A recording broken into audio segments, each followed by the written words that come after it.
One phase 50 hertz 40 kV transformer with a ratio of 2000 volt/250 volt has a primary resistance of 1.15 ohm and a secondary resistance of 0.0155. Calculate the total copper loss on half of the full load. बढ़िया question है, 2020 SSC JEE का पूछा गया question है।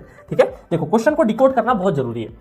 यहां पे ये बोला है कि भाई प्राइमरी साइड में आपका है 1.15 ओम का रजिस्टर, ठीक है, और जो रेशो दे रखा है वो दे रखा है आपको 2000/250 और इस साइड में जो रेजिस्टेंस है वो है 0.0155 ओम।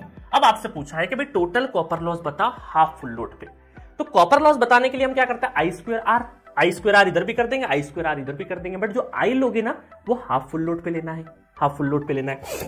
मतलब जो फुल लोड पे करंट होगा उसका आधा, है ना। तो फुल लोड पे करंट क्या होगा, फुल लोड पे करंट होगा आपका, वो देख लेते हैं फुल लोड पे करंट। तो फुल लोड पे करंट आपका देखेंगे तो प्राइमरी इसी को बोला है तो हम सप्लाई इस साइड से दे रहे हैं। तो यहाँ पर करंट अगर देखेंगे तो ये हो जाएगा आपका 40 × 10⁻³ डिवाइडेड बाय 2000।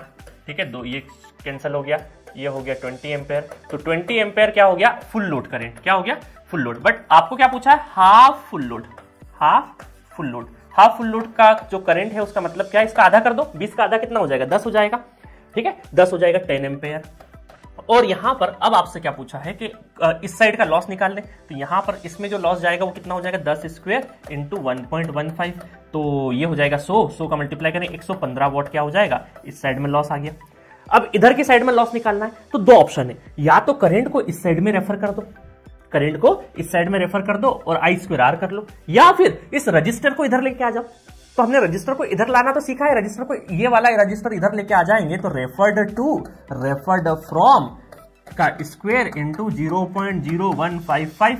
तो ये कितना हो गया, ये देखो 25 × 8 = 264 इंटू 0.0155 है ना, 8 का स्क्वायर 8 × 64, ये इस साइड में आ गया। और करंट कितना है इस साइड में, 10 स्क्वायर मतलब 100 कर दूं, है ना, 10 का स्क्वायर 100 कर दिया। तो अब बस इसको क्या करना है, हमें मल्टीप्लाई कर देना है। तो 64 इंटू इसमें हो गया तो 1.55 इंटू 64।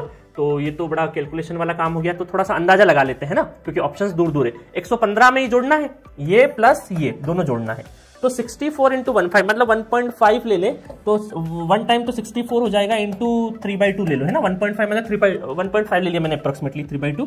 तो ये हो गया 32 दूना 64 और 3 दूना 6 3 3 96। तो 115 और 96, तो 6 और 5 11 10 11 2 211 के आसपास, मतलब कि 200 के आसपास आना चाहिए। 214 एक ऑप्शन है, इसके बाद दूर दूर तक नहीं है ना। तो आप इसको 1.55 में मल्टीप्लाई करने लगोगे तो थोड़ा सा वैसा हो जाएगा ना। तो ये आपको ये स्किल सेटअप सीखना है आपको जेईई लेवल के एग्जाम्स में।